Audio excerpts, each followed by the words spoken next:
Ladies and gentlemen, welcome on in to the Drafted Up podcast. And the NFL did just this past Thursday, Friday, and Saturday as the 2024 NFL Draft came, and now it's gone.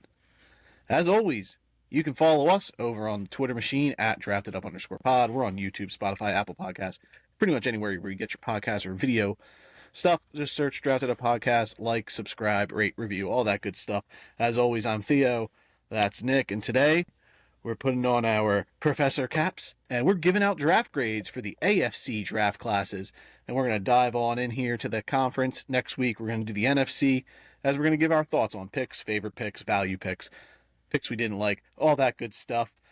I actually, for your visual people, I was going to buy a white hat and not have a hat, and when I said put on professor cap, I was going to put on a white cap that just said, "This is my professor cap," but I just didn't feel like stopping at Walmart and getting one. Would have been a good bit, but indeed, such is life. Drop ball, but no, it's all right. Yeah. How you doing? Always good. Draft went so fast, dude. Bummed out about that, but on to bigger and better things with fantasy football on the horizon.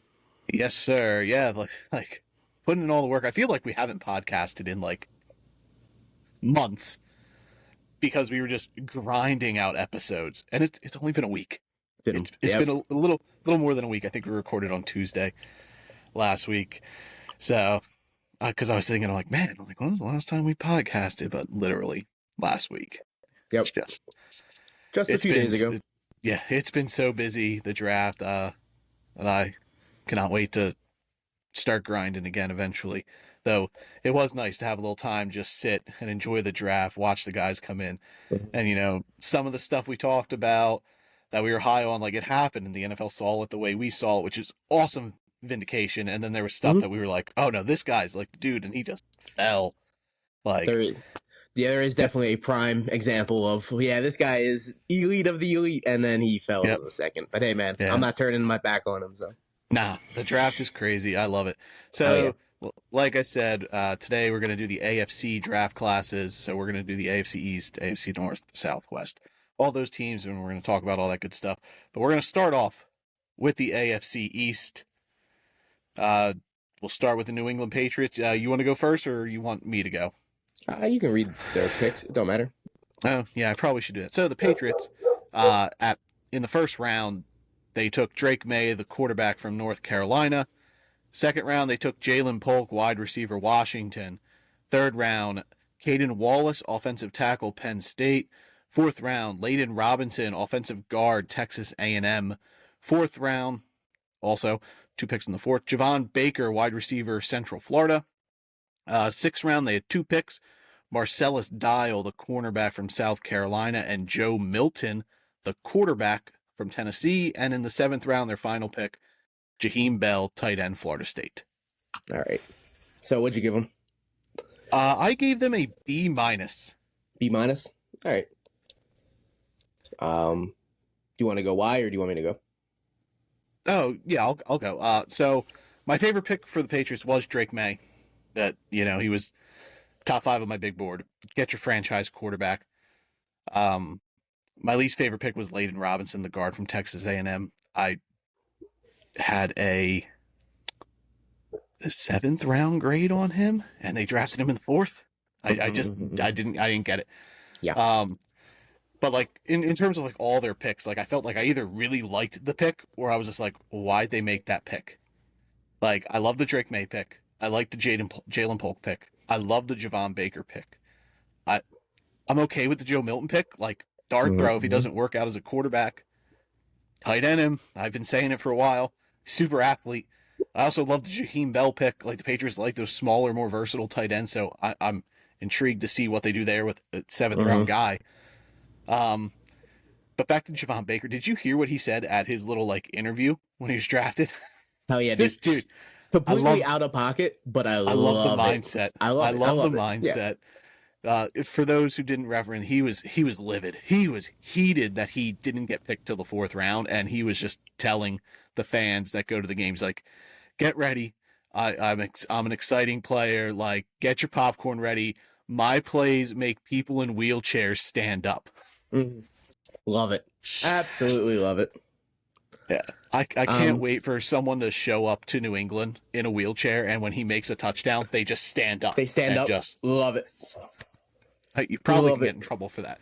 I don't know. But yeah, but worth it though. Yeah, for sure. Like I love that they went with the franchise guy. Like they got offers from Minnesota and from New York to get Drake May, and they were like, nope, we're gonna take him. And then they got him 2 weapons: Jalen Polk in the second, Javon Baker in the fourth. And I kind of like how the receiving core is turning out there now in New England with the in-house guys too. They got KJ Osborne, they have Pop Douglas and Kendrick Bourne with Polk and Baker, and now you have Jaheim Bell as a versatile weapon to go with Hunter Henry as a tight end. But the Caden Wallace in the third was a reach. I had a 5th round grade on him. The Layden Robinson pick, I just didn't get it.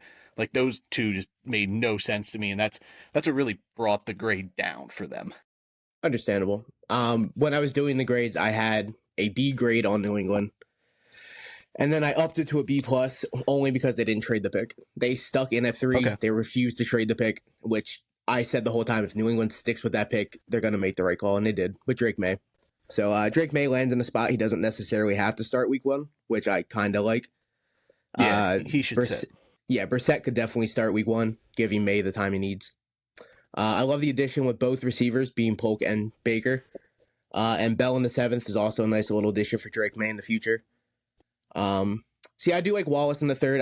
I had a 4th round grade on him, so I'm a little bit higher, so I don't mind the reach in the 3rd. I think he could be a starting lineman for them. And then Joe... I was going to say Joe Milton. Oh, yeah, I think he's going to start. And Joe Milton's a nice little experiment. It is what it is. But, yeah, I gave him a B+. I like New England's draft. Yeah, so let's talk... Like, I don't hate the Caden Wallace pick. I think the Duke guy, Karan Amagaji, was there. I would have taken him over Caden Wallace. But, like, I think Caden Wallace is fine right tackle.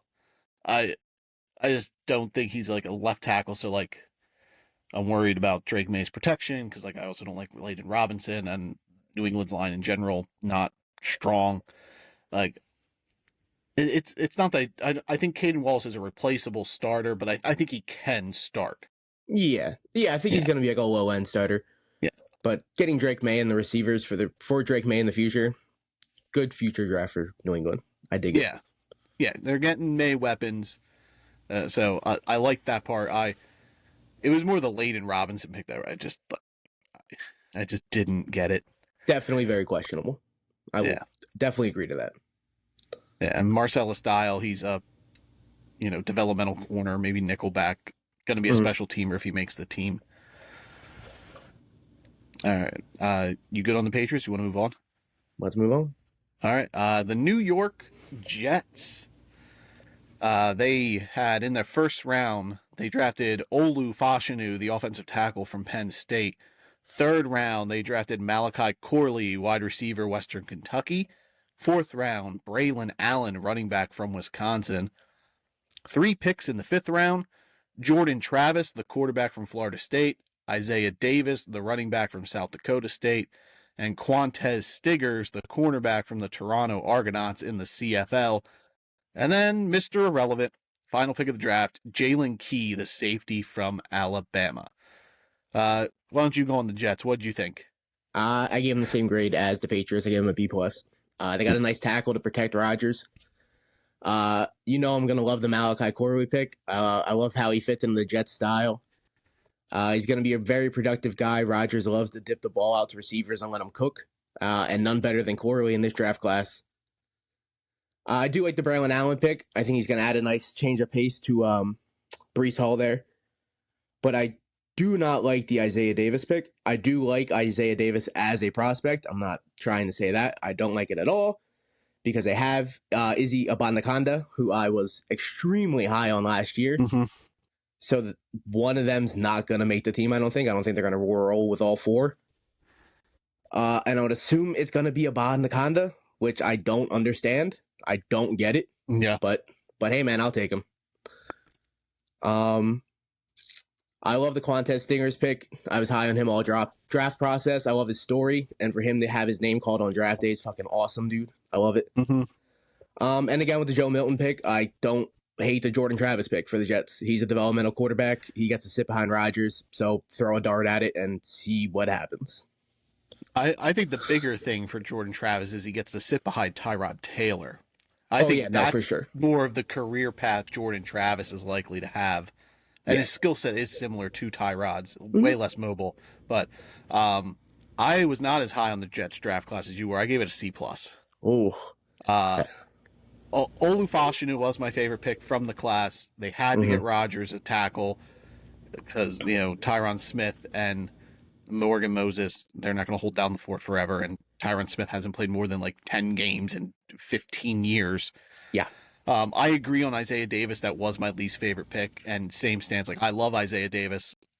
He was an incredibly productive back in South Dakota State. It's just, where's he fit in on this offense?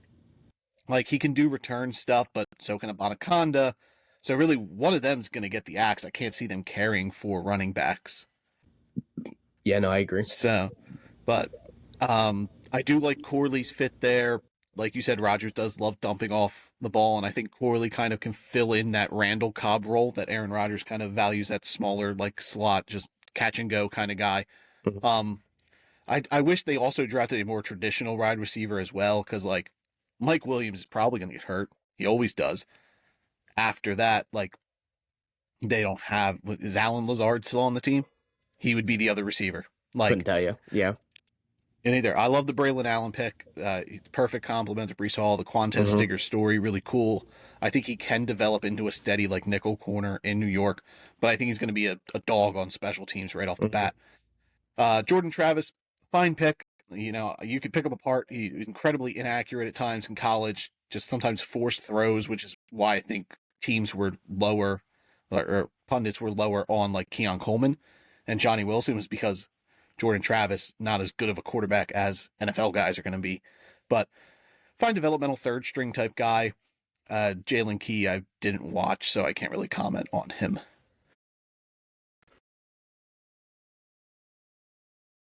Yeah, I also didn't really... I scouted out Key a little bit, but he didn't make my top 300, so... Yeah. I gave it a C+. It was more lack of picks, and just the Isaiah Davis pick really pulled it down. See, he was in the 5th, but it was 173. But yeah, I don't get it. You could have went somewhere else there. If they didn't draft Braylon Allen, cool, love it. I agree. The drafting of 2 running backs really was it threw me for a loop there, confusing process. I agree, especially when you already have Breece Hall, who is an extremely talented young elite running back. Just snag one and call it a day. And with it breaks my heart with Abanaconda, dude.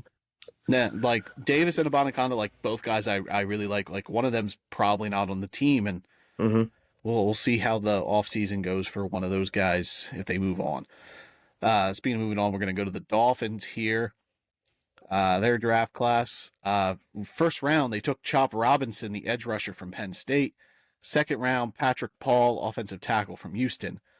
Fourth round, Jalen Wright, running back, Tennessee. Fifth round, Mohamed Kamara, edge rusher, Colorado State. 2 picks in the 6th, they took Malik Washington, wide receiver, Virginia, and Patrick McMorris, safety from California. And with their 7th round pick, Taj Washington, wide receiver, USC. Yes, sir. I gave the Dolphins a B. Okay. Malik Washington was my favorite pick. I am shocked he went in the 6th round. We're watching the draft, and I'm just wait, why are these guys going over Malik Washington? And I was starting to worry because 6th round, not the best draft capital for you, but I love that he ended up with Miami. He could easily be the 3 there. The only person holding him back is Braxton Berrios. Yeah, definitely. When you're drafted in the 6th, you're kind of worried about even making the team some spots, but he could easily be the slot receiver in Miami. Yep. Great landing spot. Yep. I also love the Jalen Wright pick. He's the likely successor to Raheem Mostert. Him and Achane, that's going to be insane. The Patrick Paul pick was fine. I have that down as my least favorite pick. It was more of a reach. I wish Miami would have flipped their first 2 picks. I like the Chop Robinson pick, but I felt they needed a more ready pass rusher than a more just straight like only pass rush, like situational guy. They got one. I would have picked Graham Barton over Chop Robinson, and then went edge in round two. I'm talking about Muhammad Kamara. They got their edge rusher in the fourth. Yeah. Later. Yes. Okay. I get what you're saying there. Yeah. But Paul, I would have went with Kingsley Suamataia over him at 55. But I think, like we talked about on the podcast, the NFL was going to be higher on Patrick Paul than we were. Mm-hmm. I love Mo Kamara in round 5. Heck yeah, give me that. I wasn't as high on Taj Washington as you are, but in the 7th round, excellent value. I think Patrick Moore is going to be a nice little rotational safety and contributor on special teams. But I really like the picks that are going to hit here. Like I like their later picks, past pick 1 and 2, more than Chop Robinson and Patrick Paul. Like Jalen Wright in Miami, they're just out here running a track team. They have maybe, of the 10 fastest guys in the NFL, they might roster 6 of them. Yeah, they got at least 50%. I also gave Miami a B, just straight across the board B. I love the additions to their D-line in the draft. I love Chop as a developmental guy. He's a freak athlete. And then, like you said, they got Muhammad Kamara, who's already a developed, undersized pass rusher. But I think both of them guys running rotations in Miami is going to be awesome to watch. Jalen Wright, also dope pick. He can slide in for either Mostert or A-Chain when one of them goes down, because one of them's going to miss time. And then did Mostert miss time this year? I think he played every game. No, but A-Chain did. So I'm saying one of them's going to. One of them. A-Chain came in hurt. No, I think Mostert missed back end time because I think he wasn't available for playoff time for fantasy football. I believe. Maybe. I could be wrong. I didn't have him in any leagues. I don't want him. So. But yeah, I love the Jalen Wright pick. Great future running back. And Malik Washington and Taj Washington. Malik's going to be a dope slot receiver in the future for Miami. And Taj Washington adds an elite returner to an elite speed team already. Patrick Paul was a little bit of a reach. It would be my least favorite pick for the team. But like you said, he's going earlier than we had him. I get why he went before Suamataia, because he's more ready right now. He's more pro ready. Miami needs it right now, compared to where Kansas City can kind of just chill and wait. A thing I've been seeing a lot recently, like going back to Miami and the edge, is like how hot it gets in Miami, and like just having rotational guys. And plus, like last year, Chubb and Phillips were out at the end of the year, so they didn't have really any depth at edge. So I like the Chop, and they addressed it twice with Mo Kamara as well. So now you have 4 guys who can run the rotation there, plus whoever else is on the depth chart. Raheem Mostert did only play in 15 games last year. Hey, see? But like regarding Jalen Wright, I actually think he's got more value long-standing than Devon Achane. I know people are going to be all in on Achane. He was a second-round pick last year, and I think people think he's the guy who's going to take over from Mostert. I think he's still the change-of-pace guy. I think Jalen Wright will eventually be the running back 1 in Miami. I kind of agree. Mostert's so small and he gets banged up. Achane, my bad. Achane gets banged up. His playing style, he's great. He's amazing to watch. But I think Jalen Wright's more of the Mostert in the future. I think he's I agree. Agree. All right. Let's move on to the Buffalo Bills to round out that division. They traded back twice, so they didn't have a first-round pick. In the second round, first pick, they took Keon Coleman, wide receiver, Florida State. And their other second-round pick, they took Cole Bishop, safety from Utah. Third round, Dwayne Carter, interior defensive lineman from Duke. Fourth round, Ray Davis, running back from Kentucky. 3 fifth-round picks, Cedric Von Pron Granger, the center from Georgia. Eduafon Olufosio, linebacker from Washington. I can't believe I got through that easier than Cedric Von Pron Granger. And then Javon Solomon, edge rusher from Troy. 6th round, 2 picks, Tylen Grable, offensive tackle, Central Florida. Daquan Hardy, corner, Penn State. And the 7th, they draft from over the pond, Travis Clayton, the interior. I don't know if he's I think he's an interior. He's interior, yeah. Okay, from England, Travis Clayton. Hell yeah, dude. I was a big fan of all the over the sea guys kind of getting drafted this year at the end. I loved it. That was crazy. Cool. I love it. Buffalo, I got him the worst grade in the division. I got a B minus. It's not crazy bad compared to the other teams, but I just put him at a B minus. Mainly because of the 2 trades, dude. I don't understand what you're doing. One, if Kansas City calls Buffalo, you disconnect the phone. Don't even answer it. I want to know who you're picking. Tell me who you're picking, and I'll tell you if I'm trading you the pick. 100%. You're telling me who you're picking. Oh, you're picking Worthy? Pass. I'm picking. Nope. You're not picking him. Get out of here. I don't understand the trade, and that played a lot into my draft grade. But I do love Keon Coleman, dude. He was my receiver 4 all for a lot of the process. He's going to be a great weapon for Josh Allen. And the dude is a media god already in Buffalo, dude. He's everywhere, hilarious. Dude. And I fucking love it, dude. I'm so glad he's getting the recognition, dude. I came across a video today of him in a car, and he was just like, I was trying to find the pool in the hotel room, and like I couldn't find any workers. And he's like, you know what I found? And the guy's like, the pool? He's like, an ice rink. They have an ice rink at the hotel. They didn't have a pool. Welcome to Buffalo. They have an ice rink. Like, the dude's hilarious. Oh, so funny, dude. Completely changed the world, though, from fucking Florida State to Buffalo. Well, I mean, he went to college in Michigan before that. Godspeed, though, brother. Got his coat at Macy's. $80. I was higher on Cole Bishop than you were, but it was still a little bit too early for my liking. He does fit their defense perfectly, though, so I get he is a Buffalo. Yeah. At the end of the day, I get the pick a little too early for my taste. I love the addition of Ray Davis. We have been 100% backing Ray Davis on this pod throughout the whole process. Great change of pace back with Cook in Buffalo. Mm-hmm. And then they got what could be a starting center in the 5th, which is a great snag in that guy with the crazy ass name, Cedric Von Granger. Cedric Von Pond Granger. Solomon also adds a little nice D-line versatility there in the 5th. But after Solomon, it's guys I really don't see making a huge impact. Developmental guys. Yeah, for sure.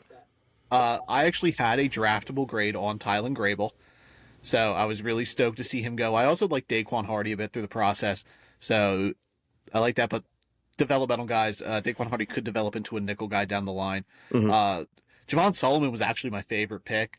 Like, I had him just outside my top 100, and Buffalo got him at 168. I thought that was great value. Cole Bishop, far and away my least favorite pick of this class. I thought it was 3 rounds too early for him.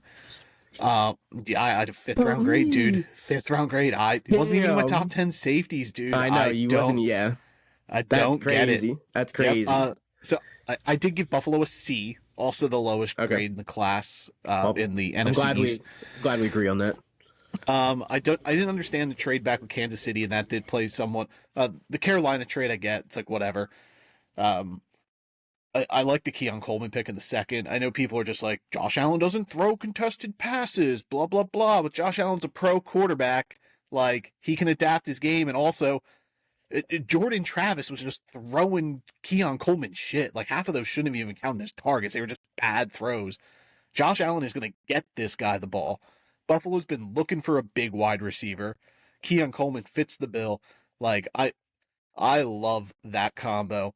Dwayne Carter, Ray Davis, Von Pron Granger, all good to great value picks. Mm-hmm. I think they could be contributors pretty early. I thought Javon Solomon was a real steal.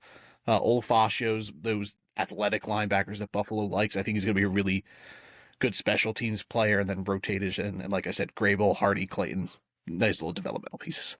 Yeah. Keon Coleman had a nice little statement about covering him. It was like, if you're not doubling me, you're not covering me. And I'm like, damn, bro, what a great saying. He's got that receiver mindset where, like, oh yeah, dude, yeah, I love it. He's so funny. Like, he's a personality. I'm not worried about him. Yeah, haven't been. Like the interview, he'll separate it. Oh yeah, no, he's gonna separate fine. Even the interview asked him, he's like, oh, are you worried about doing it against like the elite corners like Sauce and Jalen Ramsey? And he goes, well, we're in the same league, aren't we? So we're all on the same level. And I'm like, fucking get it, bro. Yep. I hope he goes out there and fucking dogs everyone, dude. I love Keon Coleman. Yep. Yeah, I thought that was a really good pick. I think he's going to make a real big impact real early. Like I said, Buffalo's been trying to find a big receiver, and they were missing that kind of guy, and he fits nicely with like Curtis Samuel and Khalil Shakir and Dalton Kincaid. Like, people want to worry about Buffalo trading Steph Diggs. I'm not. I think they're going to be fine. James Cook, Ray Davis in the backfield. Count me in. I still think Buffalo is a Super Bowl contender, even though, like I said, the C draft class, but like Buffalo's a really good football team. The Cole Bishop pick is really what's pulling this down for me. See, I get the pick, and they're so depleted at secondary. They cut half their secondary this offseason, so they need it. And I kind of wish they would have addressed it a little bit more in the draft. Jaden Hicks was on the board. I get it. I think Bishop fits that defense better than Hicks. He's more physical, bro. Yeah, dude, there's 10 other safeties on the board I'm taking too. That's crazy. Cam Kinchins. TJ's being as salty as Bret Hart. That hat's rubbing off on you, brother. Javon Bullard was there. Tyke Smith. I'm taking all these dudes over Cole Bishop. TJ hates white safeties. That's what I'm getting out of this. Oh yeah, that's it. We'll get there. No, we'll bring that up next in the NFC. We won't get there. Okay. All right, let's jump to the AFC North. Cincinnati Bengals, with their first round selection, they took Amarius Mims, the offensive tackle from Georgia. Chris Jenkins in the second round, interior defensive lineman from Michigan. 2 third-round picks, Jermaine Burton, wide receiver, Alabama, and McKinley Jackson, interior defensive lineman from Texas A&M. 4th round, Eric All, tight end, Iowa. 5th round, Josh Newton, cornerback, TCU. 2 6th-round guys, Tanner McLaughlin, tight end, Arizona, and Cedric Johnson, edge rusher from Ole Miss. 7th round, also 2 picks, Daquan Anthony, safety from Ole Miss, and Matt Lee, the center from Miami of Florida. Yes, sir. Yes, sir. What'd you give him? I gave the Bengals a B-. B-? Okay. Chris Jenkins was my favorite pick from the class. Mims, we knew he was going to go higher than how we had him ranked. And our ranking was mostly because, like, there's just lack of tape. Like, he only played 8 games, and we really should have had that pick pinpointed. Like, the Bengals just love the 6'8", 350-pound offensive tackles. Like, they have 3 of them on their roster. Yeah. They have 3 of the biggest tackles in football. It's insane, dude. But Mims goes into a nice situation. You kind of sit behind Trent Brown and Orlando Bloom, Brown.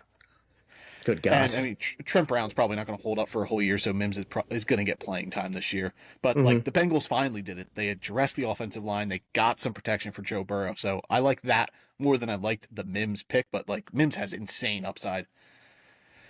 Chris Jenkins, excellent value in the 2nd round. And they've needed an interior presence in a while, and they got one. Jermaine Burton in the 3rd, your guy, got the TJ Houshmandzadeh endorsement. I know we've talked about Burton and his issues, but I think a lot of, like, the Bengals picking him in the 3rd came from Houshmandzadeh. Like, they know they were working with him, and he, like, hey, is this guy got his head right? But the McKinley Jackson pick, dude. That is the only problem I have with this draft class. I barely had that guy inside my top 200, and they took him in the top 100. I had him as I have it listed here because it's insane. I had him as my 17th ranked interior defensive lineman and barely in my top 200. And they picked him at 96. What the fuck are you doing? Is Las Vegas running this team in that pick? What are you doing, bro? I know a lot of teams, like, he was another case where, like, I knew the NFL was going to be higher on him than we were, but, like, I didn't think it would be that big of a gap. But I like Eric All and Tanner McLaughlin. You got 2 really athletic tight ends. Eric All's got the injury history. Tanner McLaughlin more of a developmental. He can't really play online like Eric All can. So, like, I like that they addressed the tight end position and got 2 guys who can come in. Matt Lee could be a nice rotational piece. DeJuan Anthony, depth guy. Cedric Johnson, if he can continue to unlock his tools in the edge rusher, I think that's a real good pick in the 6th. But the McKinley Jackson pick is what brought this from a B to a B- for me. I cannot wrap my head around that one.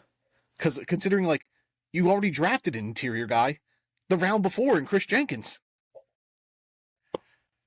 As bad as that pick was, it might be the 2nd worst draft pick of this draft. I gave the Bengals a B+ though.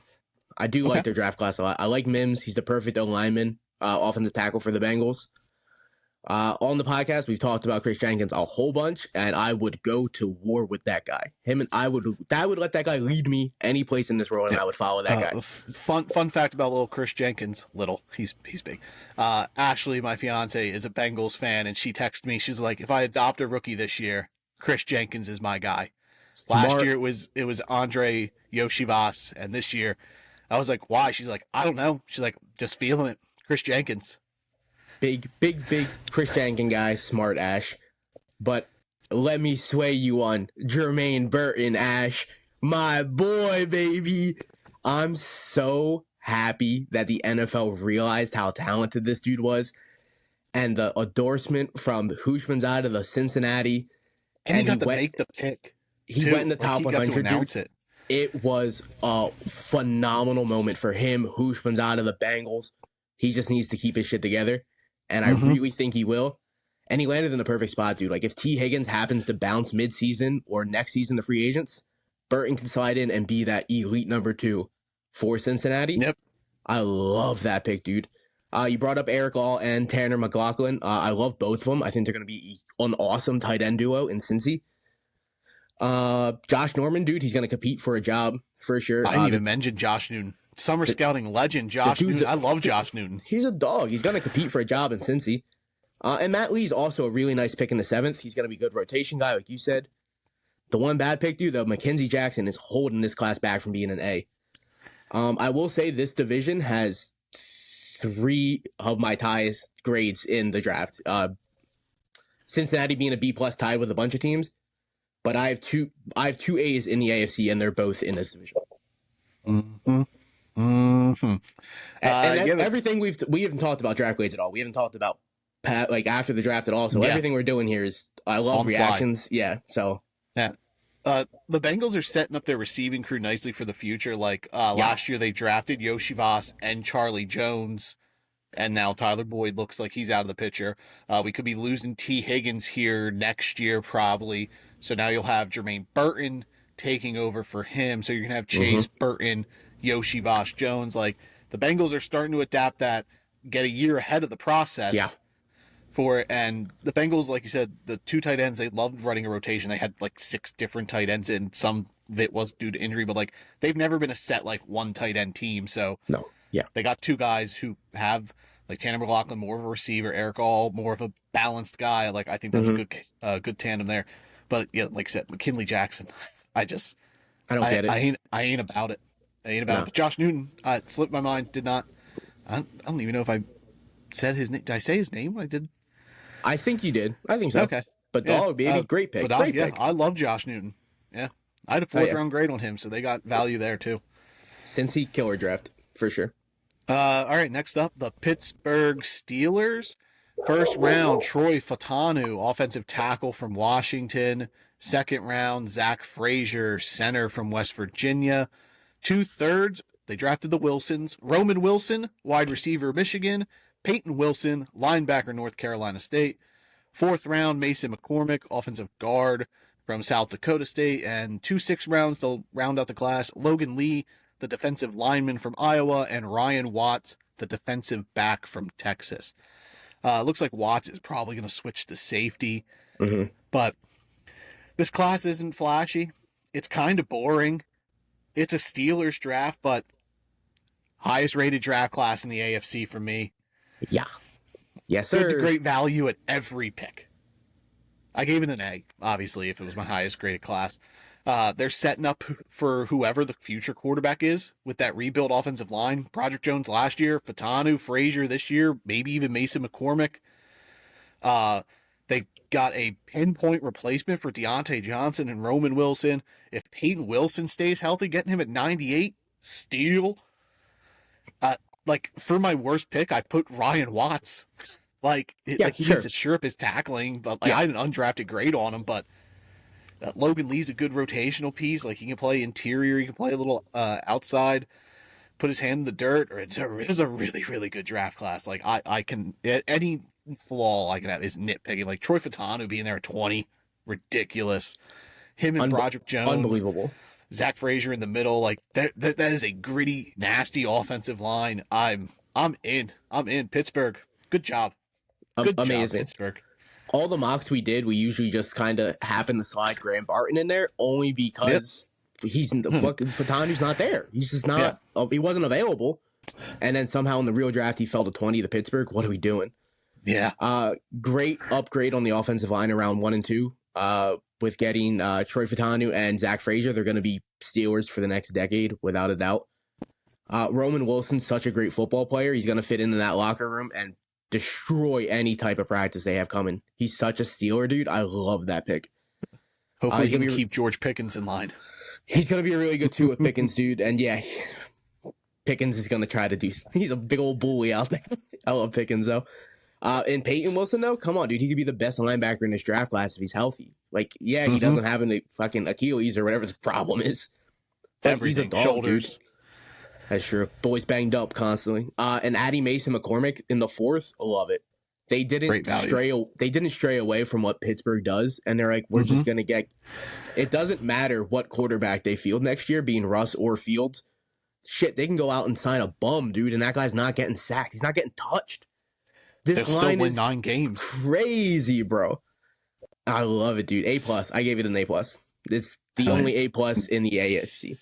Yeah, they had a killer draft class. Like, yeah, way to go, Mike Tomlin, such a dog, just bringing in just real good, safe football players too. Like that's what these guys like.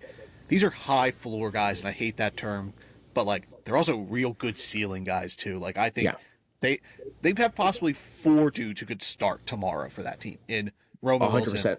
Wilson, Peyton Wilson, Troy Fatanu, and Zach Frazier. I think Mason McCormick could step on that field and start with those guys as well. I love Mason McCormick. But this division, dude, you have to draft like this. This division, and you see it with the way 3 of the 4 teams drafted. It's best division in football. 100%, dude. They fucking blew the draft out the water. Yep. Let's move on to the Cleveland Browns. Second round, Michael Hall Jr., the defensive tackle from Ohio State. Third round, Zach Zinter, offensive guard, Michigan. Fifth round, Jamari Thrash, wide receiver, Louisville. Sixth round, Nathaniel Watson, linebacker, Mississippi State. Seventh round, Miles Harden, corner from South Dakota. And Jawan Briggs, the defensive tackle from Cincinnati. I mentioned earlier that 3 of the 4 teams know how to draft in this division, and they are not one of the 3 of the 4. So I gave Cleveland a D+. Whoa! Oh, a D+? D+. Cleveland had the worst draft class in the AFC. I like Michael Hall a little bit too early.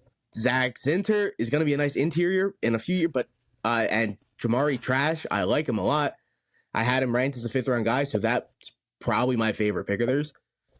Miles Harden, I love the value at 227, but he's never going to fucking see the field in Cleveland. He's never going to play. I don't think any of these guys have an impact on this team at all, except Zach Zinter. I bums. This draft class is bad. I gave it a C. That's only 2 spots off. I gave it a D+. Jamari Thrash was my favorite pick from the draft. Nathaniel Watson, I had an undrafted grade on him, but 6th round, whatever. It's a fine class. I don't think it's crazy spectacular, but Cleveland pretty much has a built roster as is. So like anyone they really took is going to be depth guys. I love Michael Hall. This is right where I had him ranked pretty much all my big board. So same value. I think he's going to be a nice rotational guy because they don't really have an interior pass rusher. They got 2 just thick dudes. Zach Zinter, I also right in line with my big board, but I didn't think they really had a need for interior offensive line with Wyatt Teller and Joel Batoni. So really, Zinter's a future pick. The Thrash pick, I think he could step in and take over Elijah Moore's job tomorrow. And, disrespect Elijah Moore. Hey, that guy's not. I don't. He's not built. He's not it. He's better than Thrash, and I like Jamari Thrash, brother. Elijah Moore, he just can't. I don't know. I just don't think he wants to play football. I'm not denying that. I don't think that guy likes the game at all. Well, that's why I'm saying Jamari Thrash can come in and do what he's doing and better because Elijah Moore doesn't want to be there. But I like that the Browns are solidifying their wide receiver crew for the future. Like Tillman and Thrash can slide in for Judy and Moore. going forward with Amari Cooper. I love the Miles Harden pick. What a steal, dog! Like I think he's going to be a contributor. He'll find his way on the field. Their corners are like 6 deep. I don't think he's ever gonna play. It breaks my heart. It's special teams, dog. Yeah, but he should be playing. He's ready. He's one of the better 7th round picks. He shouldn't have fallen that far. Here we go. I'll see where he's on their depth chart. Shout out ninth. Our lads does a really good job of kind of pinpointing where rookies end up. Mm-hmm. Great depth chart website for sure. He is listed as their 3rd nickel corner. That's 9th. That's 9th on the depth chart. But I think he passes Cameron Mitchell. Come on now. I'm not saying he's not. Some of these guys in front of him are bums. I think he'll be fine. I don't like the draft class at all. And Cleveland, I like Cleveland. I have nothing against Cleveland. I liked what they were doing this offseason. I don't like the draft though. I do not like the draft. I had Michael Hall. I had him at 103, and they took him at 54. That's 50 spots earlier than I had him ranked. Like, how am I not going to give him a D+? I see. I had Michael Hall in the 60s, so okay, he went right in line with yeah. my board. Yeah, fair enough. Yeah, like they legitimately have 0 people in my top 100. Okay. I don't. Yeah, so I'm looking at this draft. I'm like, what is going on? 2 guys in my top 100. They had 2 guys in my top 105, but none in my top 100. All right. Let's move on to Baltimore, final team in the division here. The Baltimore Ravens. First round, Nate Wiggins, corner, Clemson. Second round, Roger Rosengarten, offensive tackle, Washington. Dog. Third round, Adisa Isaac, edge rusher, Penn State. 2 fourth-round picks, Devontae Walker, wide receiver, North Carolina. TJ Tampa, cornerback, Iowa State. 5th round, Rasheen Ali, running back, Marshall. 6th round, Devin Leary, quarterback, Kentucky. 2 7th-round picks, Nick Samak, center from Michigan, and Sanusi Kane, the safety from Purdue. What'd you give it, brother? A-. I gave it an A. Yep. Yes, sir. Second best draft class in the AFC. It was my 3rd best draft class in the AFC by 1/100th of a point. I had a little grading system, so it was super close to the other team. But it was on par, like insane value across their first 5 picks. They had the most guys in the AFC in my top 100 with 5. Like Nate Wiggins, his demeanor is going to fit right in. If he can shore up his tackling, get a little tougher, he's a Raven. Roger Rosengarten, starting right tackle, day 1, dog. Devontae Walker, he's an upgrade over Nelson Aguilar. He gives them a guy who could stretch the field. So teams are going to want to play Lamar Jackson close because he could take off. Boom, hit Devontae Walker and just hope to God he catches it. Oh, he's catching it, baby. TJ Tampa in the 4th round. Dude, we were watching the draft, and I swear to God, every 3 picks, you're like, oh, TJ Tampa's going to go here. No, okay. 3 picks later, oh, TJ Tampa's going to go here. And it went on for 4 rounds. What the fuck, dude? And in traditional draft class etiquette, the player falls to the Ravens. Every single one of these guys just fell to Baltimore. I'm like, what? We watched it happen. We're like, what the hell? TJ Tampa, he gets to kind of sit. He doesn't have to play right away, so he can shore up his game. Like, he's still kind of raw. Rasheen Ali in the 5th, they got their new Gus Edwards. Yeah. Like, watch out. Like, he could lead the team rushing, get touchdowns. Like, Derrick Henry's getting old. Like, Rasheen Ali could be an impact player from day 1 in the 5th. Like, a great draft class. I didn't watch much of Sanusi Kane or Nick Samak, real gritty, undersized center. I like that. Devin Leary was my least favorite pick of the class, but like, I don't develop him mind as a it. backup quarterback. Yeah, it's a dart throw at a quarterback when you're stacked and loaded with picks. Okay, well, just dart throw a quarterback. Why not? I thought Wiggins could be an amazing quarterback in this system if he stays healthy. That's the only problem. He plays a little bit physical for his size. He's smaller, but he's a dog, dude. He's a Baltimore corner. Rosengard, like you said, dude, he could legitimately be a starter right off the bat. He is still a little bit raw, but he's hella athletic. Adisa Isaac, said his name right. Got it. Bam. Let's go. Way to go.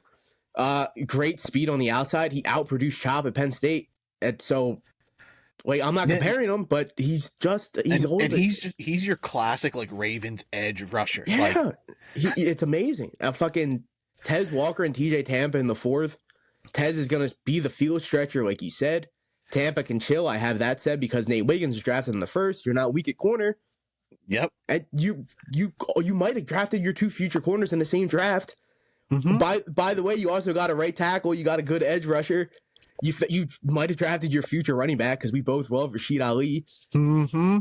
Like he's like a God. Rashid Ali's like a poor man's Blake Core. I'm like, he's not flashy, like he's not, but 4 yards tackle, 4 yards tackle, 4 yards. Like he just pushes the chains. Like he is gonna be their new Gus Edwards. Yeah. Like, sorry, Justice Hill, get the hell out of here. Keaton Mitchell, you can't stay healthy. Rashid Ali could easily be the backup running back this year to Derrick Henry. Indeed, but we're getting a little out of hand. Rashid Ali he's been a little banged up. You've seen the process. That's true. A couple years ago. But hey, man, I'm looking at his ceiling. That's where his ceiling is. Gus Edwards in a Baltimore offense. That's not a bad comp. Couldn't agree more, brother. I love the draft class. Gave it a name. Yeah. All right. AFC South. Tennessee Titans, we'll start there. First round, J.C. Latham, offensive tackle, Alabama. Second round, Tavondre Sweat, defensive tackle, Texas. Fourth round, Cedric Gray, linebacker, North Carolina. Fifth round, Jarvis Brownlee Jr., corner, Louisville. Sixth round, Jaquan Jackson, wide receiver, Tulane. And 2 seventh-round picks, James Williams, safety linebacker from Miami, and Jalen Harrell, the edge rusher from Michigan. We jumped from the best division drafting wise to maybe the worst division to the worst. Okay, so we're on the same boat with that one. I'm glad. Well, I gave Tennessee a C+. I do like Latham's upside. I do like it a lot, but it's 7's early. I'm not gonna lie to you. I'm not gonna lie. I like Latham a lot, but 7, it was early. I get the pick. Joe Alt was off the board. Grab your right tackle. It is what it is. Left tackle. He's playing left.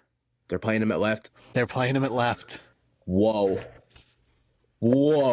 Yeah. Let's ride, baby. Broncos country.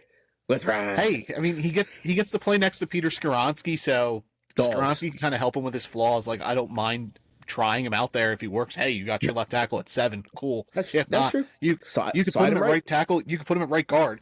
Like, they're going to find a place for J.C. Latham. He's a good enough football player. That he's going to stay on the team for years. It's just a matter of where he's doing his best work. Yeah, him and Skoronski on one side's pretty nice. Tavondre Sweat, I like him. Not a 38. That's for damn sure. Least favorite pick of the class. I kind of get it though. They didn't have a third. They were going to miss out on him, so they snagged him in the second. But there was ways to do. I don't know. You got arrested a couple weeks ago. I do like Cedric Gray. He's a good linebacker. He's good side to side. He's a good cover linebacker. He's all right. He does get bundled up in the pocket a lot. Jarvis Brownlee Jr. and Jaquan Jackson Jr. are good value picks. I had them ranked a little bit higher than they went. Same with James Williams and Jaden Harrell. It's all value guys in the back end. Jalen Harrell was my favorite pick of this class. He was almost in my top 100, and they got him at 252. Jaquan Jackson, I think I had 1 or 2. I love Jaquan Jackson. Like, I think their later round picks so were much better than their early picks, and that's no disrespect. Like, J.C. Latham was going to be a good football player. The Tavondre Sweat pick at 38, like crazy. But him and Justin Simmons, that's some beef. That's some big beef. Boys. Big boys on the line. Like I said in our linebacker class, I think Cedric Gray could be like the next. Like I said, if I had to put a bet on one of the linebackers doing something that's not the top 3, Cedric Gray would be my guy. I think he could start. Like, Tennessee's really weak at linebacker. Yeah, for sure. And like I said, they're going to figure out J.C. Latham, whether it's left tackle, right guard. Sweat's conditioning worries me. Like, I didn't think he was going top 40, and he went 38. Like, wow. I didn't think he was going top 75. Yeah. But I love Jalen Harrell and then James Williams in the 7th round, though. I thought those were real good gets. Those 2 picks kept that draft class from being the worst in the class. What'd you give it? A C. I gave it a C plus. Okay. So yeah, pretty close. All right, Indianapolis up next here. First round, Leatu Latu, edge rusher, UCLA. Second round, Adonai Mitchell, wide receiver, Texas. Third round, Matt Gonglaves, the offensive lineman from Pittsburgh. Fourth round, Tanner Bordolini, center from Wisconsin. 3 fifth-round picks, Anthony Gold, wide receiver, Oregon State. Jalen Carlisle, safety linebacker, Missouri. Jalen Simpson, safety corner from Auburn. 6th Mhm. round, Micah Abraham, who is the son of John Abraham, another legacy pick in the draft, corner from Marshall. 7th round, Jonah Lealu, the defensive tackle from Oklahoma. This was my best draft class in the AFC South at a B-. Yeah, also my best draft class in this division. I gave it a B+. I love Latu, dude, at 15. He's going to be a force at edge for sure. And to get A.D. Mitchell at 52. 52. What the hell? 52. That was my favorite pick from this class. Reasonable. That's a great receiving room in Indy, dude. Fucking Pittman, A.D. Mitchell, and Josh Downs. I love it. They're really doing stuff. When Alec Pierce is your 4th receiver, maybe even your 5th, you got Anthony Gold too. Yeah. Hey, that's deep. That's deep. They're getting Anthony Richardson weapons. Mm-hmm. Well, Gold's also an elite special teams player, dude. He's going to make an impact there. Yeah. Real quick, I love how many returners got drafted this draft. Yeah.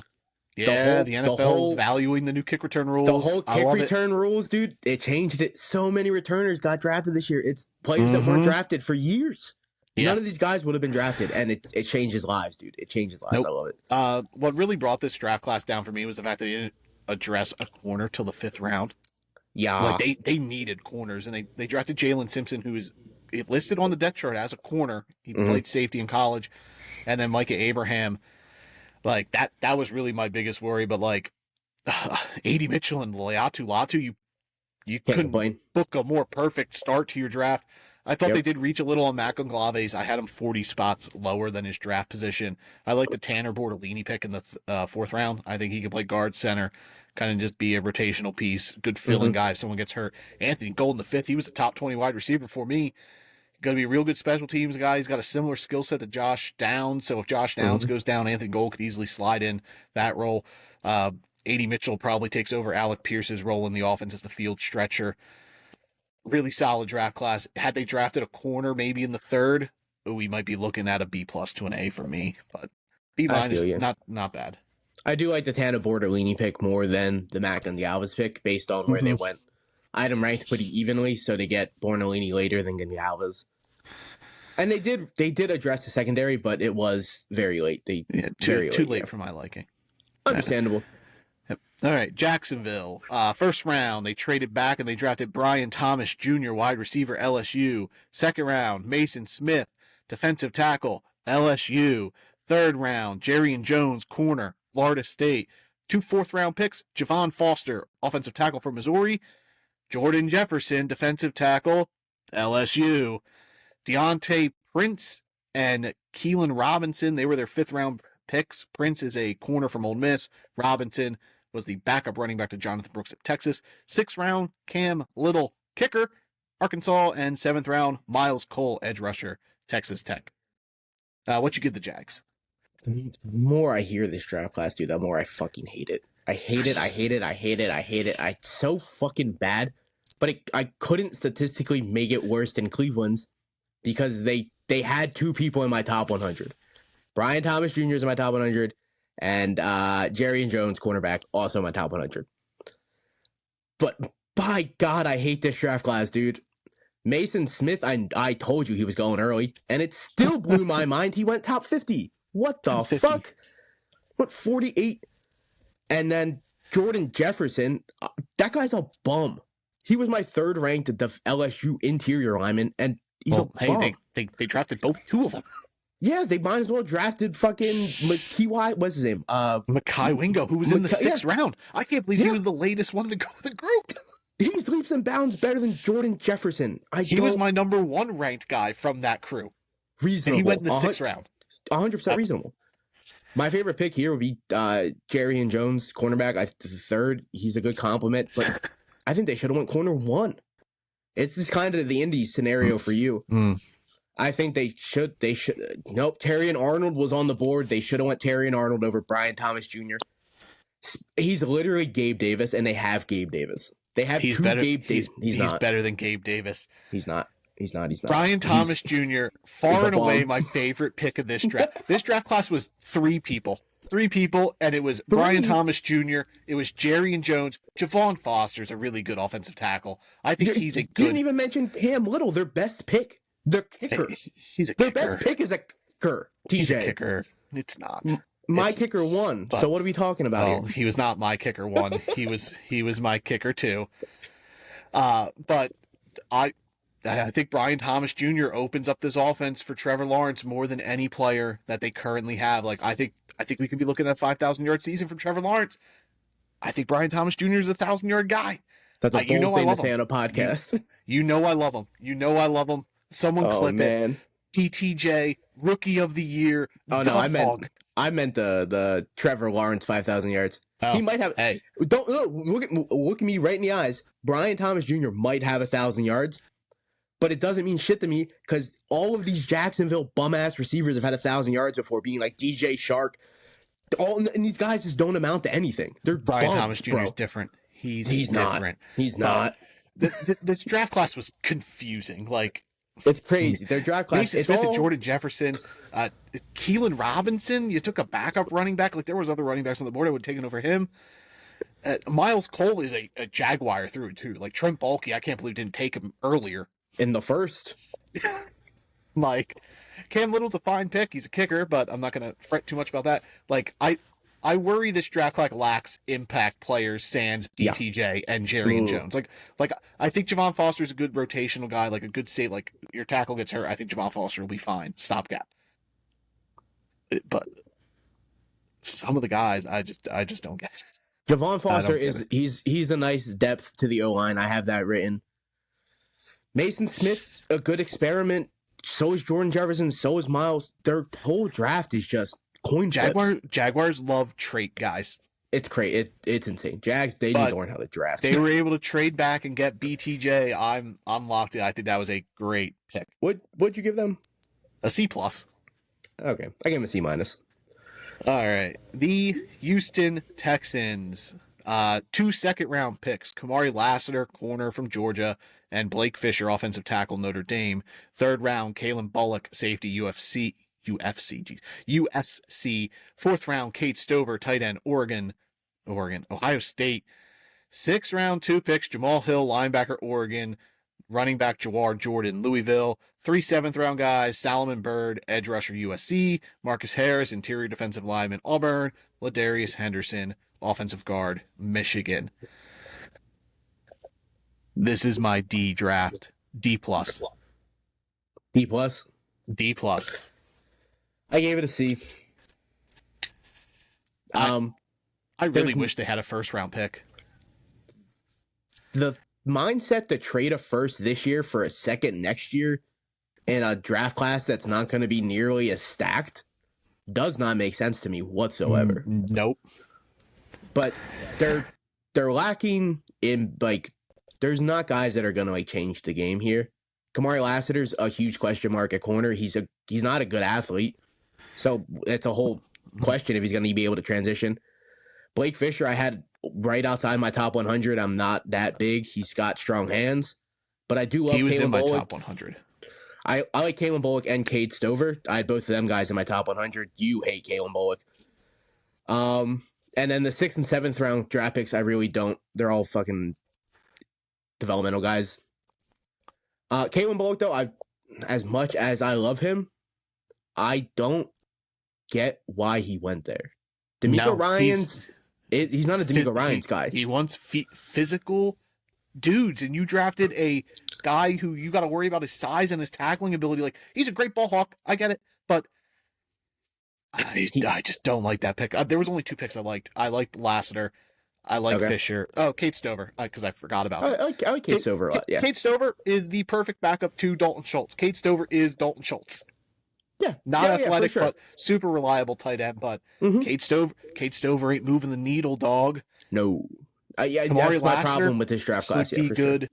Blake Fisher probably could be their starting right tackle, but he's just a good stopgap. Like, I don't think he's a franchise right tackle. Like, if they're in position to draft a better one next year, sorry, but Fisher, Lassiter, Stover, they're not needle movers. They're good football players, but like, I don't like Kalen Bullock at all. Like, I thought that was a bad pick in a bad situation. Like, I don't think he fits Houston. Solomon Bird, Marcus Harris, Ladarius Henderson, like they're just rotational guys. Like Jawar Jordan, undrafted grade. Like I don't know how he got drafted. I didn't see anything special on tape with him. Yeah, I just didn't like this draft class at all. Yeah, it's weird. It's definitely weird. But hey, man, they had 3 guys in my top 100, unlike Cleveland. Bitch ass, they had 0, bro. How do you have 0 guys in my top 100? That's insane. They had 2 guys in my top 100. Too. Cleveland, yeah. That's crazy. Hall and Zinter were in my top 100. That's crazy. All right, let's move on to the AFC West and round this out. First off is the Los Angeles Chargers. First round, Joe Alt, offensive tackle, Notre Dame. Second round, Lab McConkey, wide receiver, Georgia.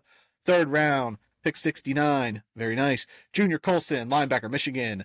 Fourth round, Justin Ebo Igby, the defensive lineman from Alabama. 2 fifth-round picks, Derheeb Still, corner from Maryland. Cam Hart, defensive back, Notre Dame. 6th round, Kamani Vidal, running back, Troy. And 2 7th-round picks, Brendan Rice, son of Jerry, wide receiver, USC. And Cornelius Johnson, wide receiver from Michigan. We mentioned it earlier. I had one team above Baltimore. It was the Chargers. A- draft. A-. All right, yeah. Reasonable. I gave him a B+. Pretty close to an A-. Love this draft. Like, it just feels like a hardball draft class. First 3 picks, Joe Alt, Lab McConkey, Junior Colson, top 100 guys. Dogged. Great picks. Starters, day one. Mm-hmm. Kamani Vidal in the 6th. He could be their starting running back this year. Dude, he's a top 10 running back for me. I love Vidal. I love that he landed in LA with the Chargers. I think he could legitimately be their back in 2 years. Yeah. Don't be surprised if Brendan Rice or Cornelius Johnson have an impact on this team this year. They're weak at receiver.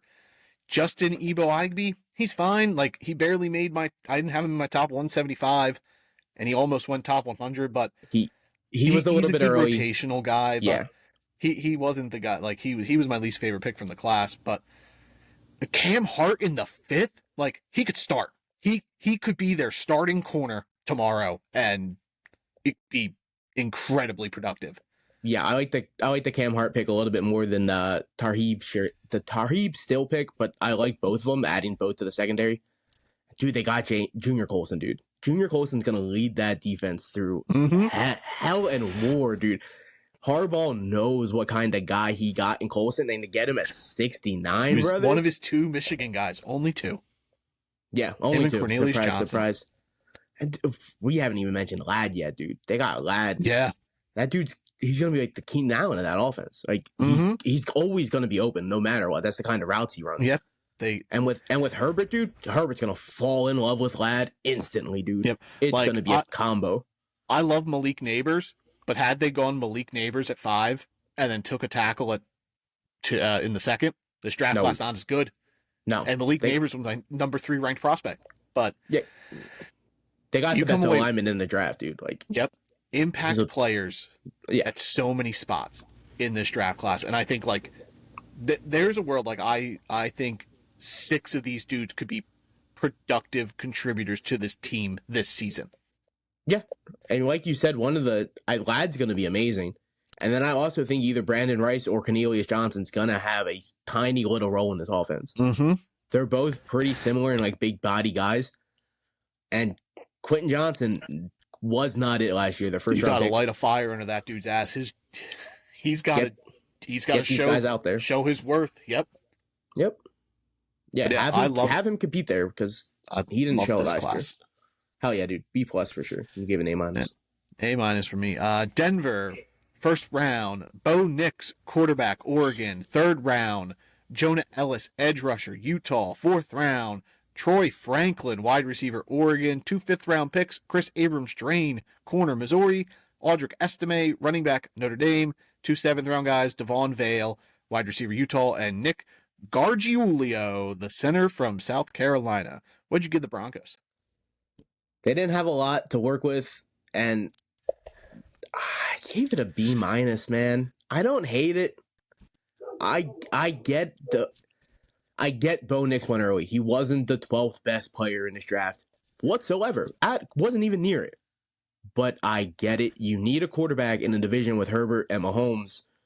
Bo Nix could be that guy, and all offseason, we were like, oh, Bo Nix is a Sean Payton guy. He's great in that system, yada, yada. And it happened. Sean Payton knew what to do. Bo Nix is the best quarterback he could have possibly got. It's not going to be fucking Zach Wilson out there. What the fuck? It's going to be Bo Nix. Or Jared Stidham. And Jonah Ellis in the third, I like the pickup. He's a good edge rusher. And then you reconnected Bo Nix to, I don't like Troy Franklin, but by God, I love the landing spot for both of them. I had a top 50 grade on Troy Franklin. They got him at 102. It's crazy. And they also got Chris Abrams-Drain, bro. You and I have gone to bat for that guy multiple times. Audric Estime is a good back. He's a good rotation guy. They worked wonders with what they had, man. I'm not going to hate on it. B-. Denver did a really good job of capitalizing with minimal draft capital. Bo Nix was my least favorite pick, and had a different thing not happen in the top 10, we'd be talking about Bo Nix as being like the most egregious reach in recent draft history. But like Sean Payton comparing this dude to Patrick Mahomes recently, I don't know if you saw that interview where he was just like, I like his like accuracy. I really wanted Patrick Mahomes, and he like starts comparing him, and like he's realizing like, whoa, I gotta pull it back, dude. And then like him being like, I trolled Minnesota into trading up for JJ McCarthy. Like, shut the fuck up. I hate Sean Payton. He's a piece of trash. But this draft class is really good. It's a Troy Franklin at 102. You know, drops usually don't always carry over. Like, that's not a sticky stat. And, you know, usually you get better quarterbacks in the pros than you're getting in college. You know, Troy Franklin's getting the same quarterback he had in college, but it was a good connection. Like, that's his dude, and he's gonna play. Like, who's stopping Troy Franklin from making the field? Like, Cortland Sutton, who could be traded, but, like, Marvin Mims, Tim Patrick, Josh Reynolds. No. Troy Franklin's gonna find a spot. Jonah Ellis in the third, great pick.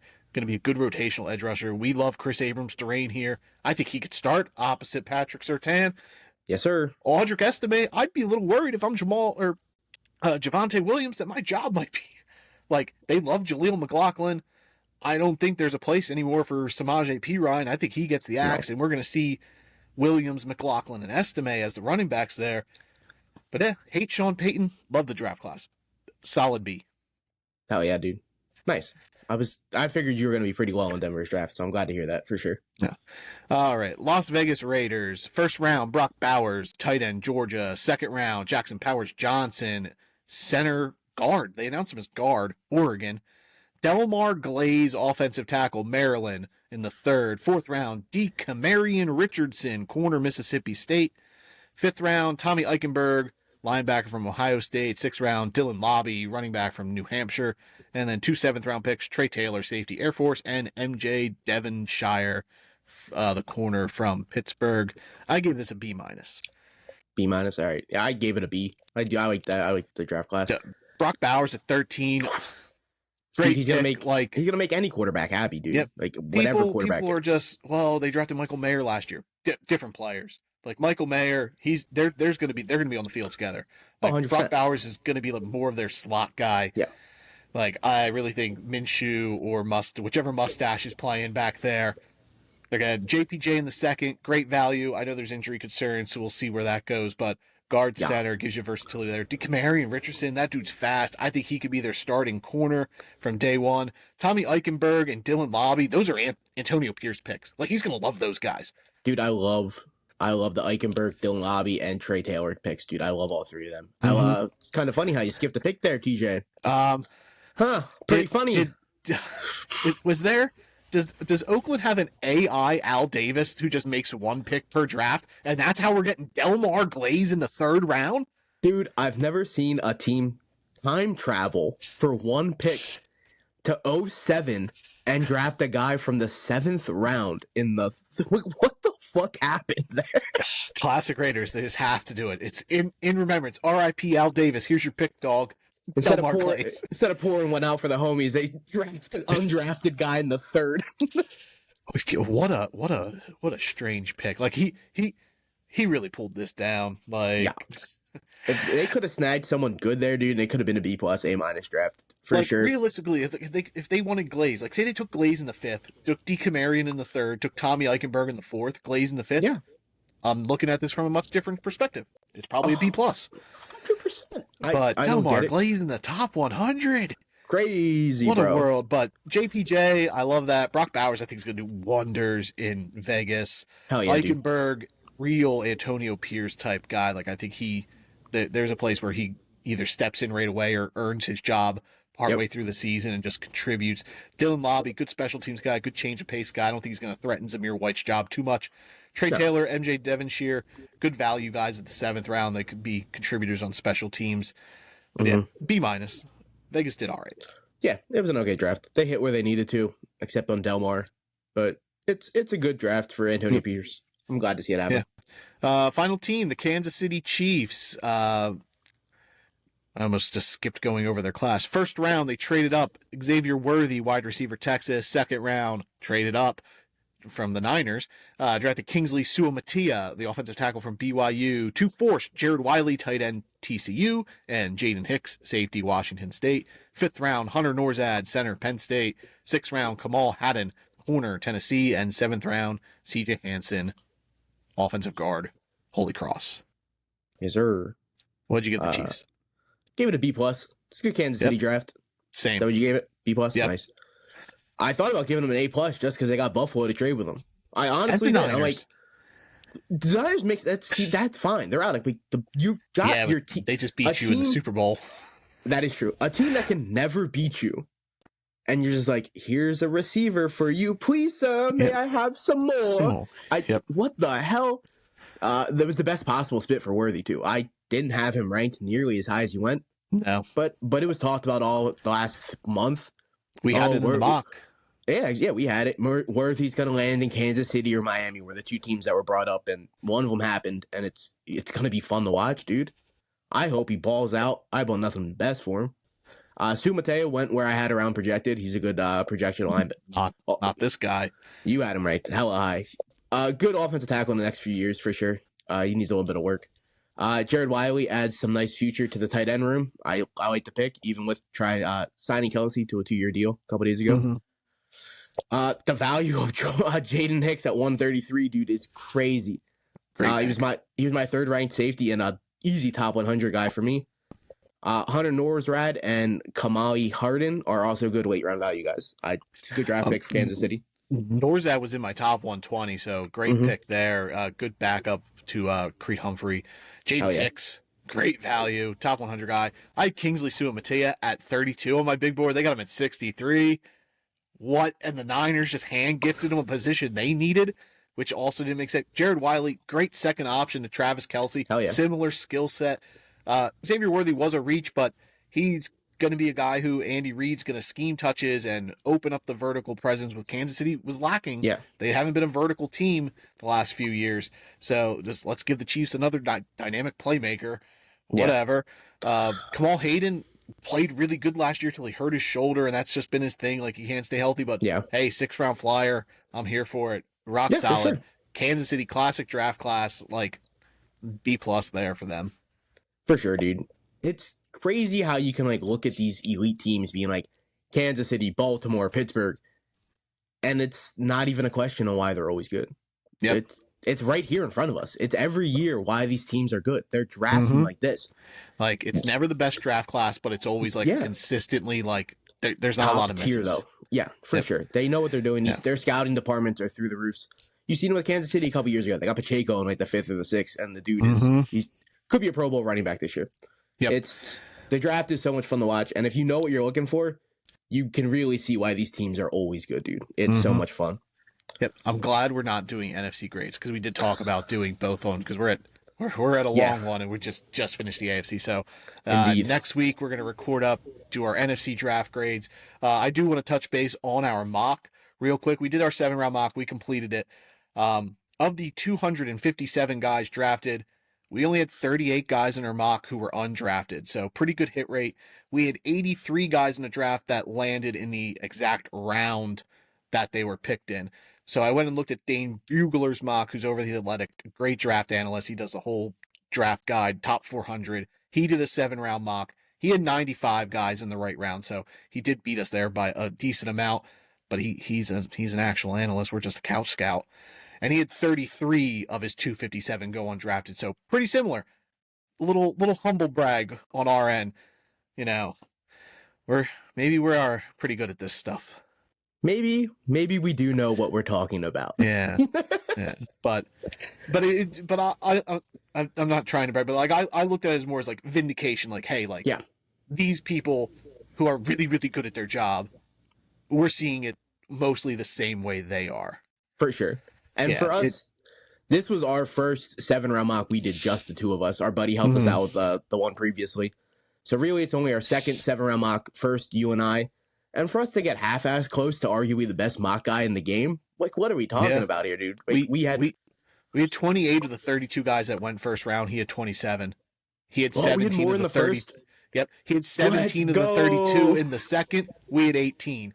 So let's go. We beat him in the top part of the draft. We had the same 12-11 in the second, 11-6. Fourth round really killed us.